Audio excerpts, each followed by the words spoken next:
이번에 민주당에서 여전사 네. 트리오가 있습니다. 추미애, 전현희, 이현주 세 사람이거든요. 네. 글쎄 이게 민주당의 여전사가 맞는지 보수의 그냥 여전사가 맞는지. 광녀 3인방 이러면 딱 맞아요. 그러면 너무 이해가 쉬울 것 같아요. 이 왜 트리오도 보면 우리나라 옛날에 트로이카 막 유진, 정윤이 뭐 이런 구트로이카가 신트로이카가 있거든요. 아 그렇습니까? 여기도 신트로이카가 네네. 있어요. 이경 뭐 임세은 이런 애들. 그렇게 가면 딱 맞을 것 같은데 구광녀, 신광녀 이렇게 가면 딱 이해가 되는데 거기 막 강선우, 이경, 임세은 여기 또 트로이카가 하나 있거든요. 안규령도 요즘 또 나오고. 네. 어, 그렇지. 그래서- 왕기령이 지금 막 도전장을 냈어요. 그러니까요. 꽤 셉니다. 네, 이경 네. 위험합니다 지금. 아니 우리 이경은 어디로 갔는지 지금 그러니까요. 보통 소식이 없어요. 그러니까요. 잘 지내시죠? 그러니까 이경이 어. 대리운전사 찾는 동안 안기령이 떴습니다. 찾으라는 대리기사를 안 잡고 그렇죠. 자기를 대체할 수 있는 사람을 지금 보안제인지 어. 대체인지 모르겠는데 그걸 지금 들고 왔는데 추미애는 일단 어떻게 보십니까? 제가 봤을 때는 원래 추미애 정도면은 나경원 전 의원을 좀 상대한다 이렇게 그렇죠. 갔어야지 맞는데 그렇죠. 일단 민주당 내부적으로도 나왔던 얘기가 뭐냐면은 이게 좀 그 여론조사 같은 걸 당 내부적으로 돌려보니 네. 나경원 전 의원을 상대하는 게 이게 쉽지 않다라고 이제 결론을 그렇죠. 내렸던 것 그렇죠. 같아요. 그래서 이제 그 하남 쪽으로 이제 가게 된 건데 하남은 민주당에서는 계속해가지고 험지다라고 주장을 네. 합니다만 네. 험지가 아니지 않나요?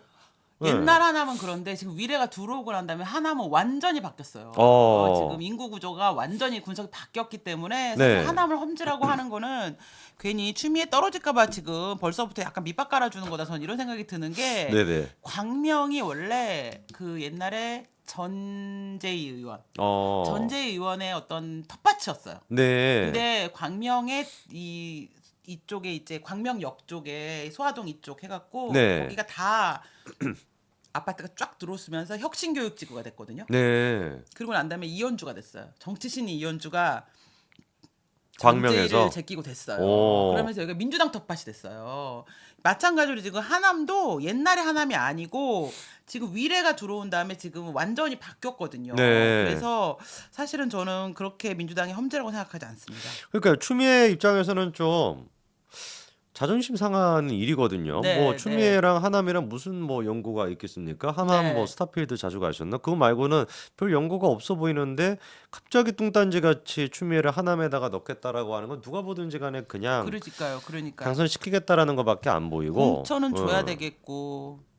그러니까요. 또 나경원 전 의원을 상대로 하기에는 예, 질 것 예, 같고. 그러니까, 그래서 울며 겨자 먹기로 이제 네. 하남으로 일단 네. 보내놓은 상태고요. 일단 내가 네. 추미애면은 자기도 참 광녀 참 탑3 안에 들지만 이게 또 이 주녀 이수진이 있지 않습니까? 주녀 이수진. 그 주녀 이수진의 입에서 무슨 말이 나올지 모르지 않습니까?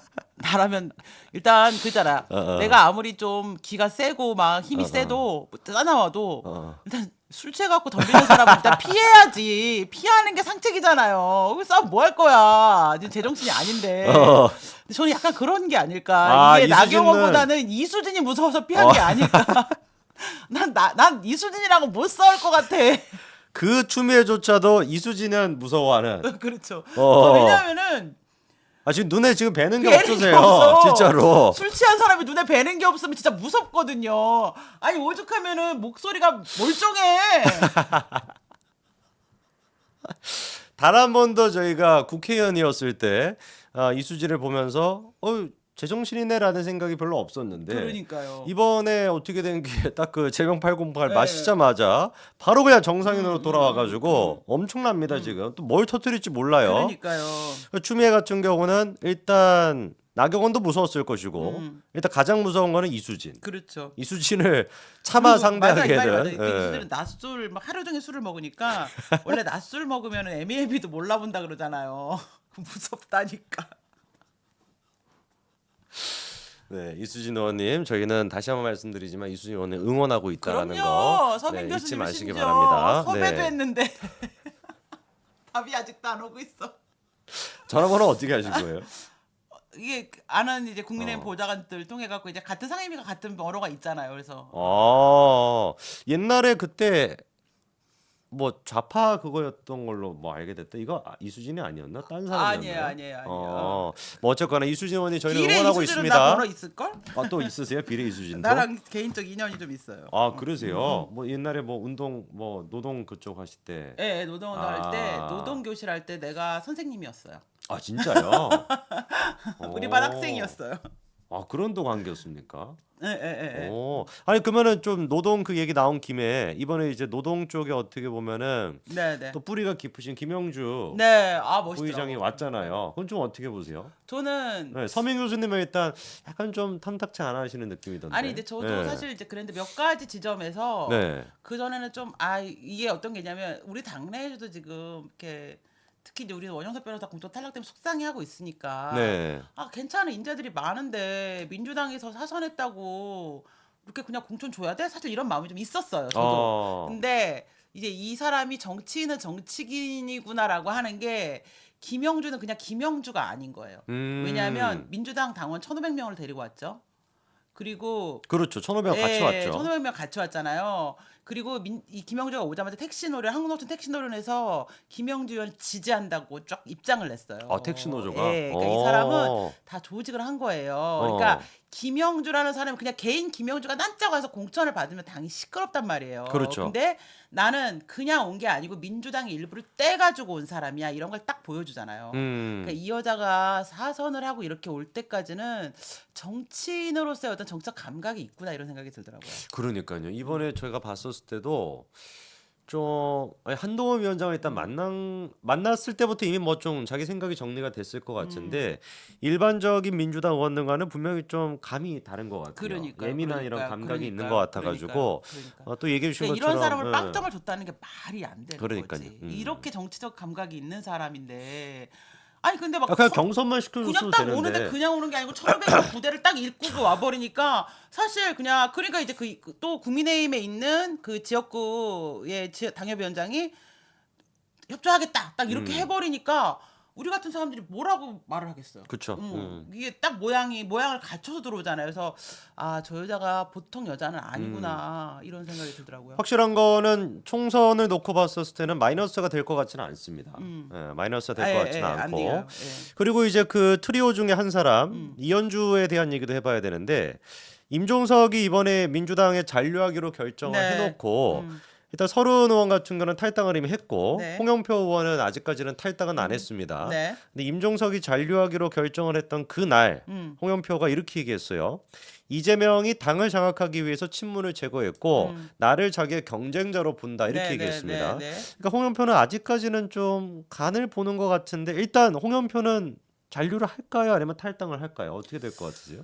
원래는 제가 보기엔 좀 잔류할 것 같아요. 그죠. 임종석이 나가면 나갔어야 돼. 그러니까요. 임종석이 주저앉으니까. 근데 이게 운동권도 1기, 2기, 3기가 있잖아요.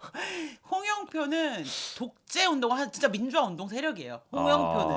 홍영표. 근데 이인영이 이제 공천 받잖아요. 이인영, 임종석이 전대협 운동 세력이란 말이에요. 그리고 이제 이재명 입장에서는 전대협까지 치고 그 다음에 쩌리들하고 손을 잡고 아주 친북적인 데랑 이렇게 손을 잡으려고 하면서 자기가 무슨 민주화 운동의 적자인 양 진보 세력에 이렇게 코스프레를 하려고 하는 이제 병풍을 세워놨잖아요. 근데 홍영표 의원이나 이렇게 앞에 서른 의원이나 이런 사람들의 특징은 뭐냐면 조직이 막 빵빵했고 대중운동을 하던 사람들이 아니란 말이에요. 그러니까 쫙 조직을 해갖고 뭘 하지 못하고 막 개인적으로 탈당하고 들락날락 하는데 임종석 이인영만 해도 전대협 운동을 했단 말이에요. 전대협 운동은 학생의 대중 조직들 몇만을 움직였던 사람이니까 정치적으로 그 간을 보거든요. 그래서 이제 그렇게 움직였는데 저는 홍영표 의원은 임종석이 아니었으면 100% 탈당했을 텐데 지금 임종석이 남았기 때문에 지금 나가기가 뻘쭘해. 그러니까요. 타이밍을 놓쳤어요. 그렇죠. 홍영표 같은 경우는 계속 아마 이번 총선에서도 뭐 자기는 컷오프 됐으니까 사실상. 그러니까요. 근데 이제 뭐 임종석도 그럴 것처럼 적극적으로 이재명계를 도와줄 것 같지는 않습니다. 그러면서 홍영표가 이번에 걸고 넘어진 게 이현주인데 이현주는 윤석열 정권 탄생에 가장 앞장섰고 문재인 정부나 민주당을 얼마나 공격했냐 이런 사람들까지 받아들이는데 어떻게 나를 안 받아들일 수가 있냐라고 거기서 이제 모멸감을 느꼈다는 것 같아요. 근데 이게 과장이 아닌 게 지금 이현주 같은 경우는 마치 뭐 윤석열 대통령에 대해서 엄청난 뭐 배신감을 느끼는 것처럼 얘기를 하지만 그리고 이번에 서른 의원 같은 경우도 그때 기자회견에서 이재명을 연상군에 비교해가지고 네. 또 논란이 있었습니다. 민주당만 패널 네. 나와가지고 계속만 뭐라고 하던데 중진 의원으로서 어떻게 저렇게 그러니까요. 예의가 없냐고. 근데 연상군 비유의 카피라이트가 이현주한테 있어요. 그렇지. 알고 보니까 이현주가 제일 먼저 이재명을 연상군으로 비유했던 아주 진짜 시대를 뭐랄까 시대를 진짜 꿰뚫어보는 그런 통찰력을 갖고 있었더라고요. 이현주랑 이수진이랑 네. 릴레이 게임 하는 것 같아. 바톤 터치. 야 내가 깎게. 그러다가 야 나 들어간다. 그래 그럼 내가 지금부터 시작할게. 이재이네요. 다행인 게 둘이 한꺼번에 까진 않아. 한꺼번에 하진 않고 번갈아 가면서. 그래서 그때 이제 이현주가 했던 얘기가 무려 2021년도입니다, 여러분. 네. 지금부터 거의 한 3년 전인데 솔직히 연상군 하면 뻔뻔한 여성 편력과 네. 부모 형제도 없는 폐륜적 형태의 행태로 유명한데 그런 점에서 홍준표 후보보다는 이재명 후보가 네. 더 연상군과 닮지 않았냐, 가깝지 맞아요. 않냐, 셀프 디스인가라고 하면서 연산 제명이 될 것 같다라고 하는 또 기가 막힌 워딩을 네. 만드셨습니다. 네. 근데 그랬던 사람이 지금은 이재명의 사냥개 노릇을 하면서 그러니까요. 지금 뭐 출마를 해가지고 어떻게 해보겠다. 물론 이제 연상군이니까 자기가 네. 장록수가 된 거지. 지금 장록수 3인방이 있어. 추미애 전현희 이현주 지금 도전장을 냈어. 이거 말을 바꿔줘야 되겠는데 여전사 3인방이 아니었대요. 장록수 3인방이야. 3명의 지금 민주당 쪽에 여전사 3명이 이재명을 위해 가지고 언제 또 전사할지 모릅니다. 세 사람 전부 다. 이현주가 지금 경선에 들어가는 단수공천은 못 받았고요. 네. 경선에 들어갔는데 용인정의 지금 경선 상대가 이현욱이에요. 예. 그러니까 여러분들 그 이현욱이라고 하는 이름은 좀 낯서실 것 같은데 경기 그 도시주택공사였나요? 맞아요. 경기 주택도시공사 거기 이제 사장을 했었고 한창 이제 그 김혜경 씨 옆집에 그 합숙소냐 아니냐라고 이제 맞아요. GH 합숙소 그 논란이 있었을 때 그때 당시 이제 사장이 이현욱인데 그렇죠. 저는 좀 개인적으로 놀랐던 게 이현욱이가 네. 리틀 이재명이라는 별명이 있을 정도로 굉장히 이재명의 최측근이고 오래된 사이거든요.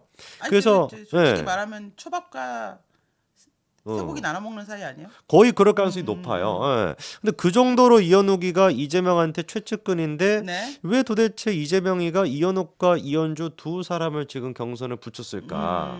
개인적으로는 이현욱이를 좀 다른 지역으로 보내지 않을까라고 저는 생각을 했었는데 그러네요. 이번에도 보니까 이현욱이 공개 토론하자라고 이현주한테 지금 이제 제안까지 할 정도로 사실상 경선은 확정이 된 것 같거든요. 네. 예. 무슨 생각일까? 이현욱 씨 입장에서는 좀 배신감을 많이 느낄 것 같은데. 근데 왜냐면은 이게 경선으로 들어가게 되면은 이현주 대 이현욱 하면은 사실 이현주가 이기죠. 그럴까요? 그렇지 않을까요? 일반 분들 같은 경우는 일반 시민분들 이현욱이 누군지 잘 모르실 것 같은데. 근데 이제 이현주 네. 너무 싫어하잖아. 근데 민주당 사람들은 좋아하잖아요. 좋아해요? 안 좋아하나요? 이현주? 모르겠어. 나 이거 좀 봐야 돼. 지켜봐야 될 것 같은데. 저는 그냥 당연히 이현주가 이기겠다라고 생각했었는데 질 근데 가능성도 있네요. 지금 뭐 예를 들면 근데 이제 이재명이 어떤 게 있냐면은 네. 굉장히 단발마적인 사람이에요. 단발마? 수가 얕아요. 그러니까 임종석이 튀니까 그 다음 날 이인영을 전략공천 해버리잖아요. 그렇죠. 단수공천 해버리잖아요. 네. 이인영을 단수공천을 왜 한 거야 갑자기? 아무도 몰라. 기준을 아무도 몰라요. 운빨이 운빨. 예. 그러다가 이제 막 친명 비명하니까 또 고민장 탁 해버리잖아요. 그리고 또 이제 뭐 친명하니까 친명 누구지 하나를 딱 뭐 안민석 같은 애 컷오프 시켜버리잖아요. 그러니까 뭔가 비판이 나오면은 아무 생각 없이 보이는 애 하나를 골라잡아 추첨해가지고 이게 랜덤박스 제물로 같이. 쓴단 말이에요. 근데 지금 이현주 단수공천 관련해서 말이 많았단 말이야. 당에서 그렇죠. 탈당했던 사람한테 어떻게 그럴 수가 있어. 경선 붙이는 거에 근데 대해서. 그 제물로 이현욱이 받쳐진 걸 수 있어요. 그러면은 이현주의 제물로 이현욱이 됐다라고 한다면은 저희 입장에서는 그래서 누가 이겨도 사실 뭐 큰 그거는 없는데 이현욱이가 가만히 있을 것 같지는 않은데 암만 생각해도 근데 이제 어차피 이렇게 되고 나면 민주당은 이제 또 워낙 이게 다 대부분 이렇게 사법 리스크가 많으니까 그렇죠. 구속되면 또 보궐도 있고 뭐 여러 가지 가능성이 많대요. 민주당은 참 좋으시겠습니다. 생각할 수 있는 옵션들이 많으셔가지고 카드가 여러 가지 있으니까 구속되는 카드를 고려하면서 총선 전략을 세울 수 있는 아마 유일무이한 정당이 민주당이 아닐까 싶은데 우리 이현주 전 의원은 아직까지 안도의 한숨을 내쉬기에는 아직 좀 일러 보입니다. 그렇죠. 이현욱이가 이게 또 간단한 사람이 아니거든요. 제가 듣기로는 굉장한 또 사람이기 때문에 네. 어떤 또 진 풍경이 펼쳐질지 한번 또 지켜봐야 네. 되겠습니다.